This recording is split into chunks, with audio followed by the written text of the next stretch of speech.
নমস্কার বন্ধুরা, তন্হির পাকশালাতে সবাইকে স্বাগত। হোটেল বা রেস্টুরেন্টে গিয়ে খাবার অর্ডার করার পর খাবার টেবিলে যে লাল লাল পেঁয়াজটা সার্ভ করা হয় সেই রেসিপিটাই আমি আজকে আপনার সঙ্গে শেয়ার করছি। মোগলাই বা পাঞ্জাবি ডিশের সাথে এই পেঁয়াজ কিন্তু খেতে অসম্ভব ভালো লাগে। তাহলে দেখে নেওয়া যাক আমার আজকের এই ভিডিওটি। হোটেল বা রেস্টুরেন্টে গিয়ে খাবার অর্ডার করার পর কাবাব বা রুটি পরোটার সাথে খাওয়ার জন্য টেবিলে যে প্রথম লাল রঙের পেঁয়াজটা সার্ভ করা হয় তাকে বলা হয় সিরকা পেঁয়াজ। আর সেই সিরকা পেঁয়াজ খেতে কিন্তু আমরা অনেকেই ভীষণই পছন্দ করি, কিন্তু সেই সিরকা পেঁয়াজ বাড়িতেই সহজে বানিয়ে নেওয়া যায়। আর তার জন্য আমাদের বেশ কয়েকটি উপকরণের প্রয়োজন পড়ে। নিয়েছি এখানে আমি 4টে কাঁচা লঙ্কা 4টাকে কুচিয়ে নেব। লঙ্কার পরিমাণ অবশ্য আপনারা নিজেদের ইচ্ছে মতন ব্যবহার করতেই পারেন, তবে লঙ্কা যদি বেশিও ব্যবহার করা হয় তাতে কিন্তু কোনো সমস্যা নেই। কুচিয়ে নেওয়া লঙ্কাটা দিয়ে দিচ্ছি একটা কাঁচের জারের মধ্যে। আপনারা চেষ্টা করবেন প্লাস্টিক অ্যাভয়েড করে কাঁচের জার ব্যবহার করতে। 1 ইঞ্চি আদা নিয়ে নিয়েছি, আর আদার খোসা ছাড়িয়ে তারপর আদাটাকে ধুয়ে নিয়ে একদম মিহি করে কুচিয়ে নিলাম। মিহি করে কুচিয়ে নেওয়ার পর এবার এই কুচনো আদাটাও দিয়ে দেব ওই বয়ামের মধ্যে।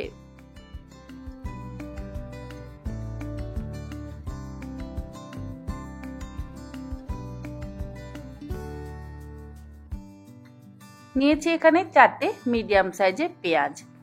পেঁয়াজের খোসা ছাড়িয়ে নেওয়ার পর পেঁয়াজগুলোকে ধুয়ে নেব। ধুয়ে নিয়ে তারপরে একটু বড় বড় টুকরো করে কেটে নিতে হবে।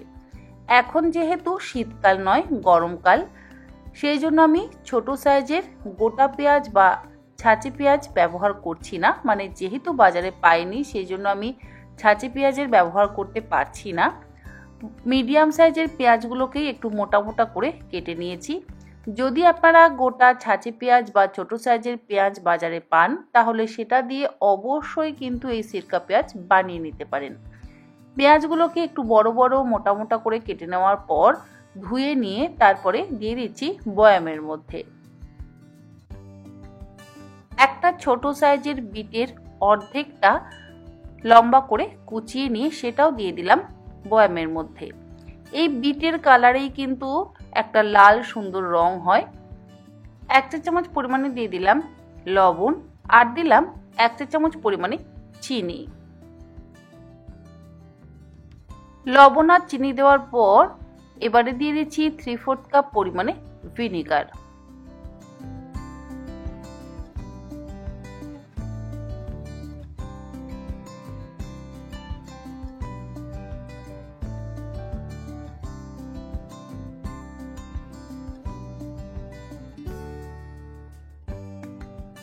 ভিনিগারটাকে ডাইলুট করবার জন্য এর মধ্যে দিয়ে দিলাম 3/4 কাপ পরিমাণে হালকা গরম জল। ভিনিগার আর জলের পরিমাণ কিন্তু হবে সমপরিমাণ, মানে সমপরিমাণ ভিনিগার আর সমপরিমাণ জল। সবকিছু একসাথে ভালো করে মিশিয়ে নিচ্ছি। তারপরে ঢাকা দিয়ে 1 দিন নর্মাল ফ্রিজে আপনারা স্টোর করে রাখবেন। 1 দিন পর এই সিরকা পেঁয়াজ ব্যবহার করতে পারবেন। তবে এমন নয় যে 1 দিন পরই ব্যবহার করতে হবে, 2-3 ঘন্টা পরও আপনারা কিন্তু এই সিরকা পেঁয়াজ অবশ্যই ব্যবহার করতে পারবেন। তৈরি হয়ে গেল সিরকা পেঁয়াজ।